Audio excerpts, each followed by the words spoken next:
Olá, sejam todos bem-vindos. Você já ouviu falar em dependência medicamentosa? A dependência medicamentosa, como o nome sugere, é a dependência de medicamento. Este é o nosso assunto de hoje. Fica comigo até o final para saber como acontece. Eu sou Amélia Prado, psicóloga, trabalho na recuperação de pessoas com dependência química, na orientação e atendimento às famílias. E se você gostar do vídeo, não esqueça de deixar o seu comentário e o seu like. Assim você ajuda essas informações chegarem a outras pessoas. E se inscreva no canal se você ainda não foi inscrito. Vamos ao que interessa? A dependência química se desenvolve diferente em cada indivíduo. Tem pessoas que podem desenvolver a dependência química a partir da primeira semana de uso. E isso eu sempre falo, vai depender de vários fatores, como o tipo de droga, a intensidade do uso, a quantidade e o próprio organismo da pessoa. No caso da dependência medicamentosa, a quantidade de medicamentos, a frequência com que a pessoa faz uso desse medicamento e o próprio organismo da pessoa. É importante lembrar que os medicamentos têm a sua utilidade no tratamento da dependência química, assim como em outros transtornos. Eu não estou levantando nenhuma bandeira contra o uso de medicamentos. Eles são importantes desde que sejam receitados pelos profissionais competentes. Isso em qualquer processo de tratamento. Assim como é importante o desmame do mesmo, que é parar de fazer uso do medicamento. É muito comum ouvir pessoas falar que parou de tomar o medicamento ou que aumentou a dosagem por conta própria. A pessoa não deve aumentar a dosagem do medicamento por conta própria, seja qual for o motivo, mesmo que ela pense que o medicamento não está fazendo efeito. E por que não deve fazer isso? Porque o nosso organismo desenvolve a tolerância ao remédio e à quantidade que se está tomando. Ou seja, se você aumenta a dose, o seu organismo se adapta àquela quantidade de medicamento e vai necessitando de uma dose cada vez maior para fazer o efeito que você deseja. E a sua tolerância vai se agravando mais ainda. Por exemplo, tem pessoas que tomam remédio para ansiedade. No início, ela sente grande alívio e praticamente some todos os seus sintomas de ansiedade.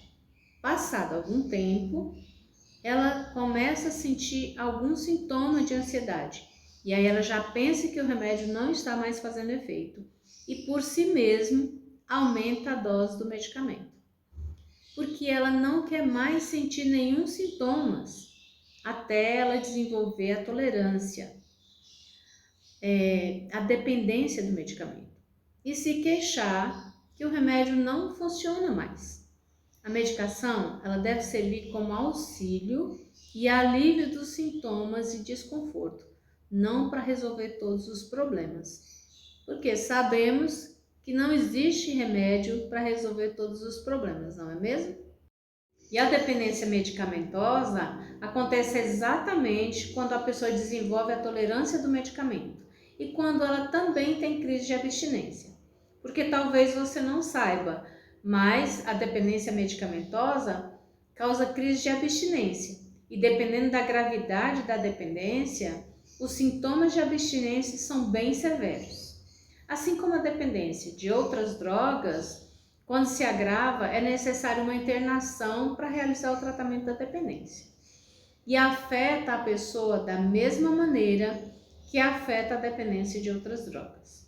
Afeta na área profissional, nos relacionamentos, no ambiente familiar e lhe causa prejuízos físicos e psicológicos.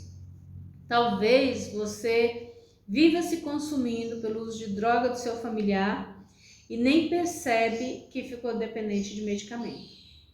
Eu falo não como uma crítica, mas como um alerta. As substâncias mais comuns que desenvolvem dependência são os barbitúricos, que são substâncias derivadas do ácido barbitúrico, como o nome sugere. Essas substâncias elas são sintetizadas artificialmente Elas diminuem a atividade cerebral e também possuem características muito parecidas com as do álcool e outros tranquilizantes. Elas foram muito usadas para o tratamento da insônia, mas atualmente não é mais usada com essa finalidade, porque os benefícios não eram tão satisfatórios. Aqui devemos lembrar que o sono induzido por qualquer substância não tem a mesma qualidade que o sono natural. Eu entendo que tem muita gente que tem sérios problemas de insônia e é importante investigar o motivo e fazer um tratamento adequado quando for o caso. Eu mesma tenho bastante dificuldade em relação ao sono, mas eu prefiro não tomar medicamento. Não quero dizer que você não deva tomar medicamento, mas se tiver que tomar, que seja acompanhado por um médico. Os barbitúricos diminuem a capacidade de raciocínio e de concentração. Ele causa uma sensação de calma, relaxamento e sonolência. Deixa a pessoa com os reflexos mais lentos. Quando a pessoa ingere doses maiores, ela pode apresentar sintomas parecidos com os de uma pessoa embriagada, como lentidão nos movimentos, fala pastosa, dificuldade no andar. Com a dosagem tóxica, pode surgir a perda da coordenação motora e uma acentuada sonolência, podendo levar ao coma ou até mesmo a uma morte por parada cardíaca. Pode causar tolerância e principalmente quando a pessoa inicia o uso com grandes doses, e causa crise de abstinência, quando a pessoa também para de usar. Os sintomas da crise de abstinência geralmente são insônia, irritabilidade, agressividade, ansiedade e até convulsões.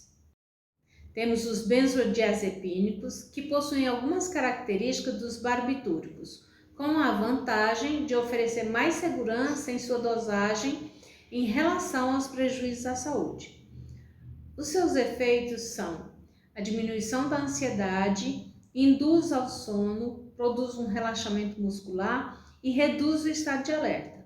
Podemos dizer que estes são os benefícios, mas podem dificultar o processo de aprendizagem, causar prejuízo na memória e prejudicar atividades como dirigir automóveis e outras que exigem reflexos rápidos. E por último, nós temos os opioides. Nesse grupo, as mais usadas são a morfina, que é muito útil no alívio da dor e no tratamento de diversas doenças, a heroína, a codeína e outras substâncias sintetizadas em laboratório, como a metadona e a meperidina. Essas substâncias, elas imitam algumas substâncias que são produzidas naturalmente pelo nosso organismo, como as endorfinas, que aliviam o estresse e a irritação e nos dá uma sensação de prazer e bem-estar. Os opioides são drogas depressivas da atividade mental e possuem também uma ação analgésica e inibem os reflexos da tosse.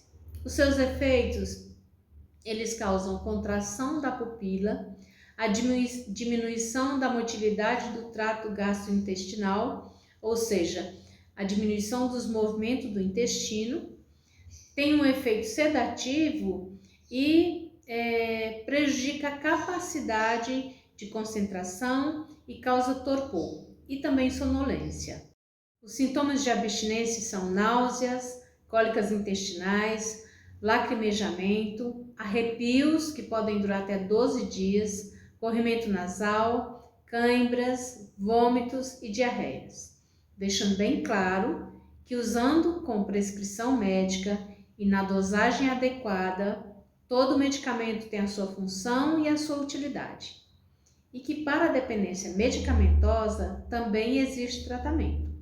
É importante também entender que existem algumas patologias que é necessário o uso contínuo de certos medicamentos. Essas informações não é para você deixar de tomar o medicamento que foi prescrito pelo seu médico, ou para você mudar a dosagem por conta própria, mas para você saber que também existe a dependência medicamentosa, que é muito comum em pessoas que se automedicam e mudam a dosagem da medicação sem o acompanhamento médico. Agora eu vou finalizando nosso vídeo de hoje. Curta, compartilhe, deixe a sua sugestão sobre qual assunto que você gostaria que eu trouxesse aqui no canal. E muito obrigada! Eu espero você no próximo vídeo. Fique em paz!